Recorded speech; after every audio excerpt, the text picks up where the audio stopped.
اللہ تبارک و تعالی نے جو دین برحق ہمیں عطا فرمایا ہے وہ دین ہماری تمام ضروریات کو پورا کرتا ہے۔ ہمیں یہ حکم دیا گیا ہے کہ ہم اللہ سے جب بھی مانگیں دنیا اور آخرت کی بھلائی مانگیں۔ ہمارے ہاں چونکہ ایک بڑا طبقہ ایسا ہوتا ہے الا ماشاء اللہ جس کو دنیاوی ضروریات پوری طرح گھیر لیتی ہیں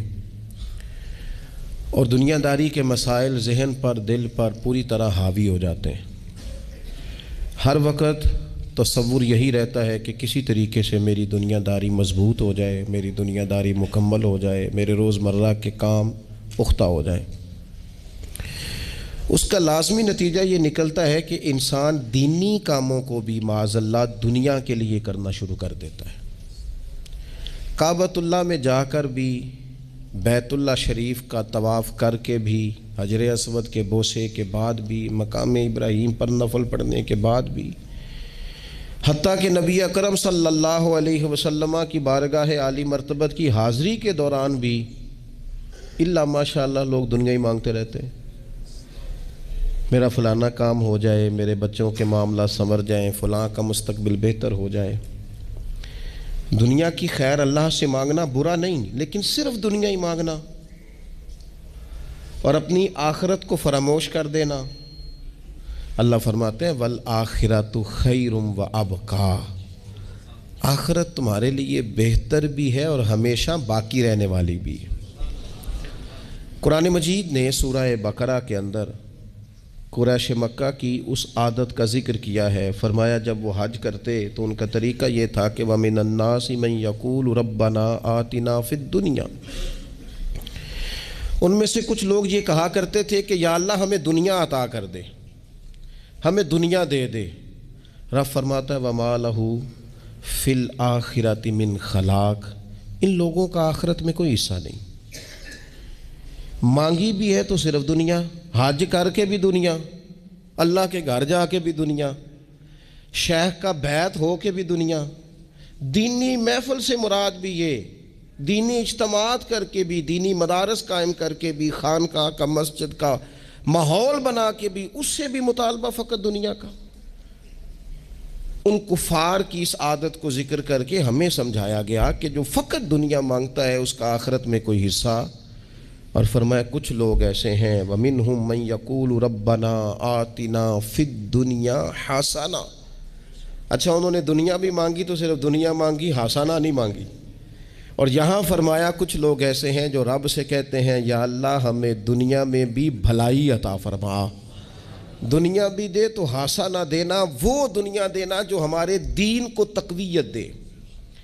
وہ دنیا دینا جو ہمارے اعمال حسنہ کو مضبوط کرے، دینی معاملات کو تقویت دے، دنیا بھی وہی عطا فرما۔ اور ساتھ کہتے ہیں وَفِي الْآخِرَةِ حَسَنَةً، یا اللہ ہمیں آخرت میں بھی بھلائی ہی عطا فرما، وَقِنَا عَذَابَ النَّارِ، اور ہمیں دوزخ کے عذاب سے بچا، أُولَٰئِكَ لَهُمْ نَصِيبٌ مِّمَّا كَسَبُوا، فرمایا ایسوں کو ان کی کمائی ہی ملے گی، جو انہوں نے کیا ہے وہ خوش نصیبی انہیں ضرور میسر آئے گی، چونکہ دنیا بھی مانگ رہے ہیں آخرت بھی مانگ رہے ہیں۔ ہمیشہ کوئی بھی کام کریں کسی قسم کا بھی، اس میں یہ دیکھیں کہ کیا اس میں میرے لیے کوئی ذخیرہ آخرت بنے گا، کیا یہ کام میری قبر میں، حشر میں، قیامت میں میرے لیے کوئی فائدہ مند ہوگا۔ میں بڑے درد سے عرض کرتا ہوں بعض لوگ دینی کام کرتے ہیں اور ان سے جب سوالات کیے جاتے ہیں تو وہ بعض اوقات تکلیف دہ معاملہ ہو جاتا ہے کہ اس دینی کام کے پیچھے بھی وہ والا خلوص نہیں جو ایک مسلمان کا رب و رسول کے ساتھ ہونا چاہیے، اس دینی کام کے پیچھے بھی کچھ دنیاوی مقاصد موجود ہیں۔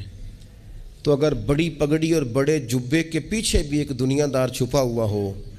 لوگوں کو تو دھوکہ دیا جا سکتا ہے، رب و رسول کو تو نہیں نہ دیا جا سکتا۔ وہاں تو دلوں کا خلوص ہی پہنچتا ہے، وہاں تو نیتوں کا حسن ہی پہنچتا ہے۔ تو اللہ تبارک و تعالیٰ سے جب بھی سوال کیا جائے دنیا اور آخرت کی بہتری کا سوال کیا جائے۔ ایک لفظ ہے حدیث پاک میں جس کو عافیت کہتے ہیں، ترمذی شریف میں حضرت سیدنا عباس بن عبد المطلب رضی اللہ تعالیٰ عنہ آپ کی روایت موجود ہے، فرماتے ہیں میں نبی پاک صلی اللہ تعالیٰ علیہ وسلم کی خدمت عالی مرتبت میں حاضر ہوا تو میں نے عرض کی یا رسول اللہ صلی اللہ تعالیٰ علیہ وسلم مجھے ایسی چیز بتائیں جو میں اپنے رب سے مانگوں۔ چیز مانگنی ہوتی ہے نا، بعض اوقات موقع ملتا ہے تو کئی دفعہ انسان امتحان میں آ جاتا ہے کہ اب مجھے موقع مل گیا ہے، مجھے کہا گیا کچھ مانگ لو تو بھلا میں کیا مانگوں۔ حضرت عباس بن عبد المطلب رضی اللہ تعالیٰ عنہ نبی پاک علیہ السلام کے پیارے چچا جان ہیں، عرض گزار ہیں یا رسول اللہ صلی اللہ علیہ وسلم مجھے بتائیے میں اپنے رب سے مانگوں تو کیا مانگوں؟ تو حضور نے فرمایا رب سے عافیت مانگو۔ کہتے میں کچھ دن رکا، کچھ دنوں کے بعد پھر حاضر بارگاہ ہوا اور عرض کی یا رسول اللہ صلی اللہ تعالیٰ علیہ وسلم مجھے بتائیے میں اپنے مالک سے مانگوں تو کیا مانگوں؟ تو حضور نے پھر فرمایا اللہ سے مانگنا تو عافیت مانگنا۔ بزرگ فرماتے ہیں یہ عافیت کیا ہے؟ عافیت یہ ہے کہ یا اللہ ظاہری پریشانیاں، باطنی پریشانیاں، اے اللہ ظاہر کے میل کچھ